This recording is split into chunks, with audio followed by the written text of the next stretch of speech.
Hello everyone. तो आज जो मैं आपको पढ़ाने जा रहा हूँ वो है फाइनेंशियल मैनेजमेंट। फाइनेंशियल मैनेजमेंट होता क्या है? बेसिकली कोई भी बिजनेस हो, चाहे वो बिजनेस छोटा हो चाहे वो बिजनेस बड़ा हो, हर एक के लिए पैसे की बहुत ज़्यादा ज़रूरत होती है, फाइनेंस की ज़रूरत होती है। और जबकि बड़ी प्रॉब्लम कहाँ आती है, जब हम फाइनेंस का जब हम लेते हैं, बाहर से लोन लेते हैं या किसी भी सोर्सेज से पैसा लेते हैं, तो उसकी कॉस्ट आती है।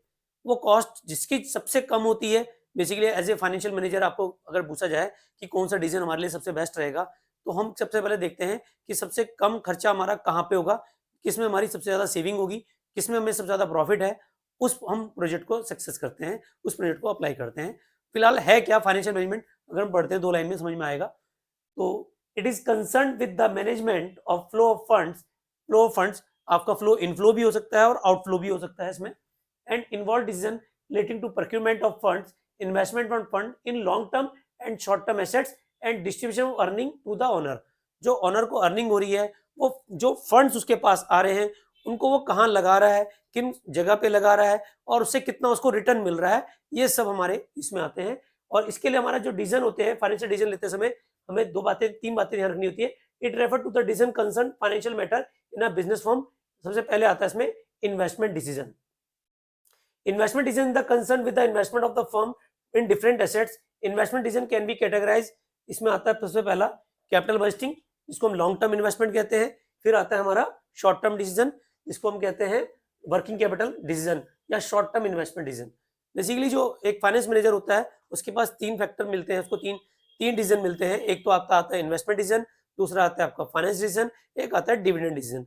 अब एज ए इन्वेस्टमेंट डिसीजन की बात करता हूँ, मैं फर्म का मालिक हूँ, मैं अगर फर्म चला रहा हूँ, तो इन्वेस्टमेंट डिसीजन करते समय मुझे क्या बातें ध्यान रखनी है? तो कुछ मेरी जो पैसा है, जो फंड्स मैंने लिया है, उस पैसे का मैं यूज़ फिक्स एसेट्स में भी करूँगा और वर्किंग कैपिटल के रूप में भी करूँगा। फिक्स एसेट्स में लैंड, बिल्डिंग, प्लांट, मशीनरी को यूज़ करता हूँ और वर्किंग कैपिटल में डे टू डे जो नीड के मेरे एक्सपेंसेस हैं, जैसे रॉ मटेरियल को खरीदना है, लेबर की सैलरी देनी है, ऑफिस के खर्चे हैं, लाइट, इलेक्ट्रिसिटी वगैरह, ये सब, मोबाइल फ़ोन, स्टेशनरी वगैरह यूज़, इसके लिए वर्किंग कैपिटल के लिए मुझे सोचना होगा। और जो लॉन्ग टर्म के लिए जो मैं प्रोजेक्ट पे पैसा लगा रहा हूँ, तो कितने समय में मुझे वो रिटर्न हो जाएगा, उसी को हम कैपिटल बजटिंग डिसीजन भी बोलते हैं। मान लेते हैं मेरे पास 4 प्रोजेक्ट हैं और चारों प्रोजेक्ट में मेरे 20-20 लाख रुपए लग रहे हैं और 20-20 लाख रुपए लगने से अब मुझे ये देखना है कि किस प्रोजेक्ट में सबसे कम टाइम में मुझे रिटर्न सबसे ज़्यादा मिल रहा है।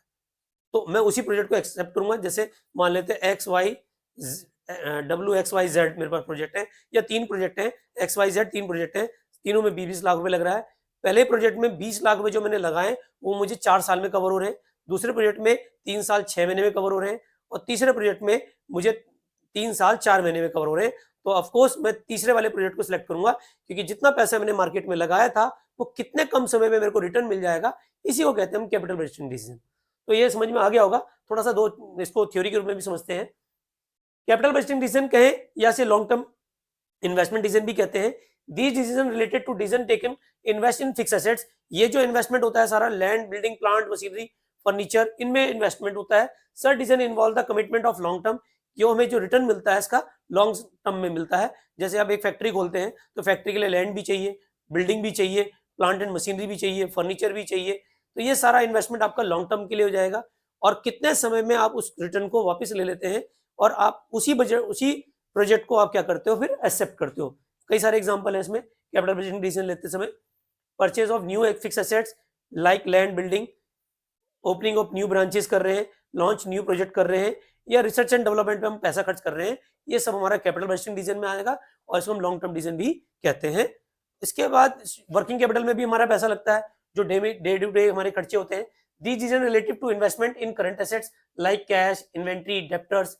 इसमें efficient cash management, inventory management and receivable management are essential ingredients of the sound working capital management. These decisions affect to day-to-day working on the enterprises. Working capital affect both the liquidity as well as the profitability of the business. तो basically क्या होता है, working capital हमारे day to day के खर्चे जो होते हैं, वो हमारे रोजमर्रा के जो खर्चे होते हैं, उनके लिए भी हमें पैसा चाहिए और वो अगर वो शॉर्टेज रहेगा फंड, तो उसके लिए भी दिक्कत रहेगी, हमारा बिजनेस ग्रो नहीं कर पाएगा।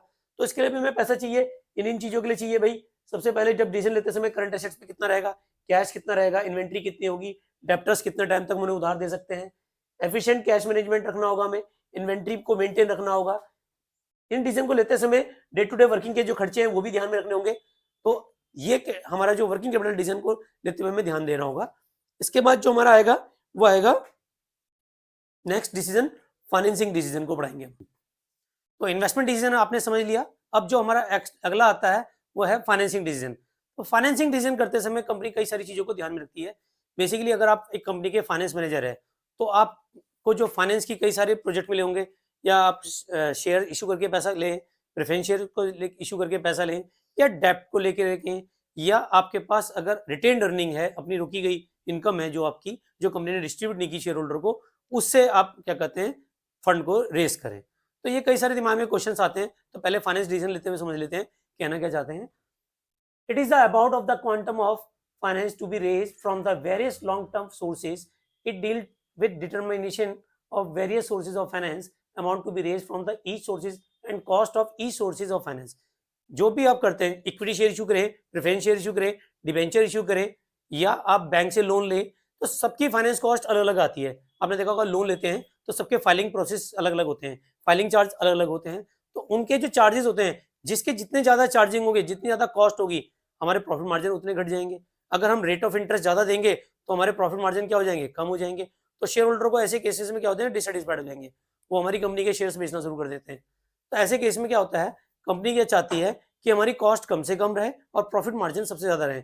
कॉस्ट कम कैसे होगी, डिबेंचरों पे इंटरेस्ट कम देना पड़े, जो हमने बैंक से लोन लिया है उस पे इंटरेस्ट कम से कम देना पड़े, जो हमने डेप्ट इशू किए हैं उसकी जो कॉस्टिंग है, फ्लोटेशन कॉस्ट है, जो आपके इशू करने की कॉस्ट है, अंडरराइटर कमीशन है, ये कम से कम होनी चाहिए, ताकि हमारे कॉस्ट जब कम होगी तो हमारे प्रॉफिट मार्जिन भी ज्यादा होंगे।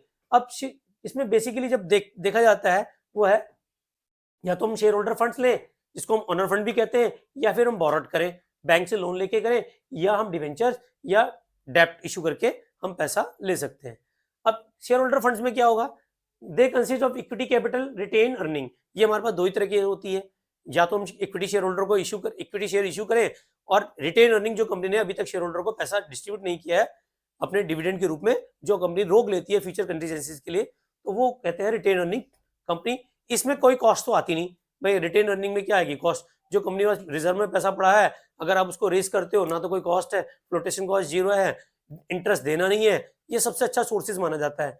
बट क्या है कि अगर हम अपने पास रिजर्व ही नहीं रखेंगे तो कंपनी फ्यूचर की कंटीजेंसीज को पूरा नहीं कर पाएगी।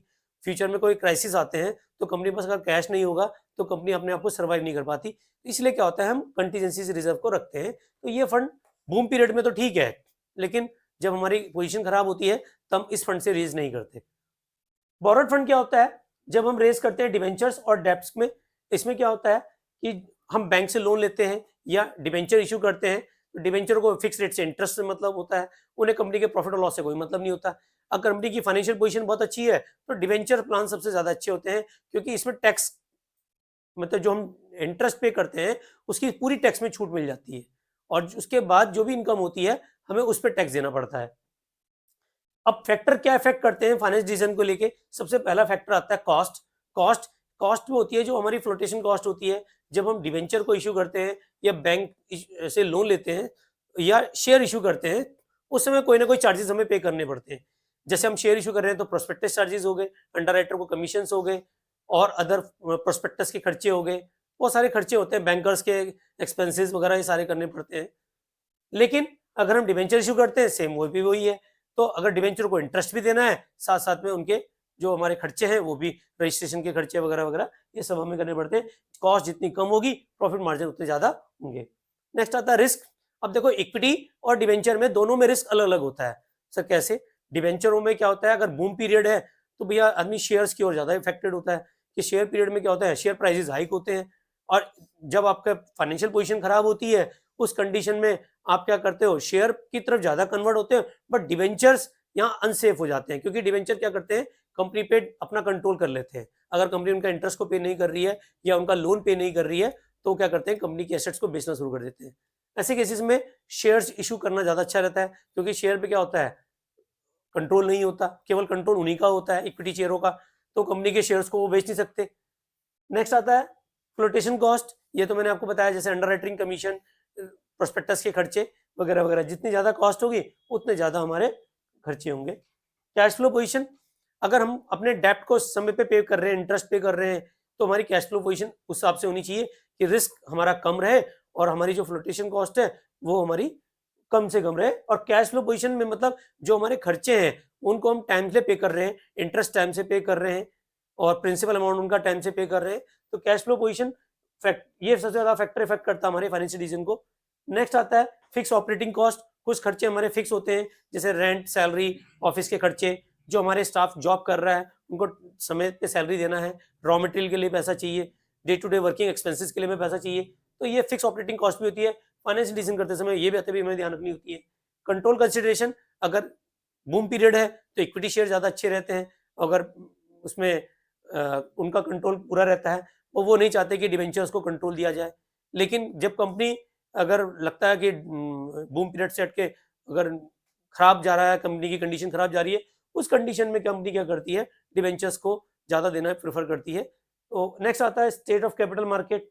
स्टेट ऑफ कैपिटल मार्केट में अब ये बूम पीरियड में कंपनी शेयर मार्केट की तरफ जाती है और जब वैसे पीरियड मार्केट रहता है एवरेज तो अपने डिवेंचर्स की ओर रुख कर देता है। अब अगला आता है हमारा डिविडेंड डिसीजन। डिविडेंड डिसीजन, आप देखो एज ए इन्वेस्टर की बात करूं तो आप उस कंपनी में पैसा लगाना पसंद करोगे जहां आपको एक फिक्स डिविडेंड मिल रहा है, ज्यादा डिविडेंड मिल रहा है, या आपके दिमाग में ये भी आएगा यार किस उस कंपनी में पैसा लगाऊं जहां शेयर के प्राइस ज्यादा हाइक हो रहे हैं। जितने ज्यादा शेयर के प्राइस हाइक होंगे आप उस कंपनी में इन्वेस्ट करना ज्यादा पसंद करेंगे। लेकिन जब डिविडेंड डिसीजन की बात करती है, कंपनी को फाइनेंस चाहिए और डिविडेंड डिसीजन की बात हो रही है, तो डिविडेंड डिसीजन आदमी करते समय कई बातों को ध्यान में रखता है। फिलहाल हम समझते हैं dividend refer to the part of the profit which is distributed among the shareholder. Dividend decision involve deciding how much of the profit earned by the company after paying tax. Tax देने के बाद जो भी company के पास profit आ रहा है is to be distributed to the shareholder and how much it should be retained in the business. कितना profit वो शेयर होल्डर को दे और कितना मार्जिन अपने फ्यूचर कंटीजेंसीज के लिए रोके, जिसको हम रिटेन अर्निंग भी कहते हैं। अब फैक्टर क्या अफेक्ट करते हैं डिविडेंड डिसीजन करते समय? सबसे पहले अमाउंट ऑफ अर्निंग।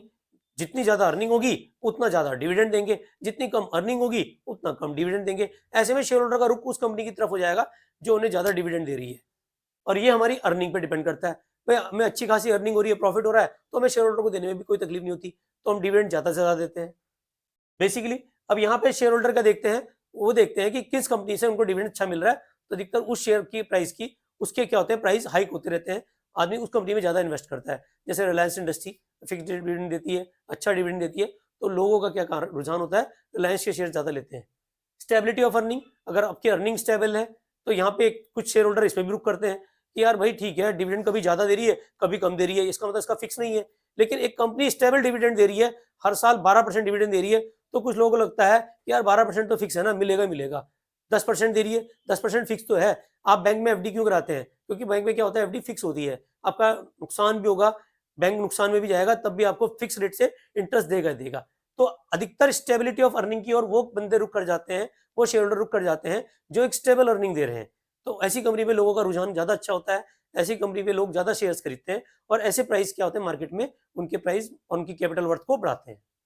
नेक्स्ट आता है ग्रोथ अपॉर्चुनिटी। अब हम कई बार ऐसा भी होता है, हमें लगता है इस कंपनी में ग्रोथ है, ग्रोथ अपॉर्चुनिटी ज्यादा है, तो उस कंपनी के शेयर ज्यादा खरीदते हैं ताकि वो अच्छा आने वाले समय में अच्छा डिविडेंड देगी। कैश फ्लो पोजीशन, कंपनी की कैश फ्लो पोजीशन बहुत अच्छी है तो वो डिविडेंड देगी, कैश फ्लो पोजीशन अगर खराब है तो वो डिविडेंड कम से कम देगी। तो ये भी हमारा बहुत इंपॉर्टेंट करता है, फैक्टर इफेक्ट करता है डिविडेंड डिसीजन को लेते हुए। टैक्सेशन पॉलिसी क्या है, क्योंकि डिविडेंड पे टैक्स जो शेयर होल्डर के पॉइंट से कैश टैक्स फ्री होता है, क्योंकि उसमें कंपनी टैक्स पे करती है, तो आदमी क्या होता है टैक्सेशन पॉलिसी को ज्यादा देखता है कि भैया हमें डिविडेंड टैक्स फ्री इनकम होती है तो हमें टैक्स नहीं मिलता, भाई हमें टैक्स देना नहीं पड़ता। शेयर होल्डर के एंड में वो टैक्स फ्री होता है, बट कंपनी के पार्ट में वो टैक्सेबल होता है। स्टॉक मार्केट रिएक्शन, अब स्टॉक मार्केट तो रिएक्ट करेगा ना, जो अच्छा डिविडेंड दे रही है, जिसके मार्केट में डिमांड बहुत ज्यादा है, तो स्टॉक मार्केट उसी हिसाब से रिएक्ट करता है, उसके प्राइस क्या होते हैं मार्केट में हाइक हो जाते हैं।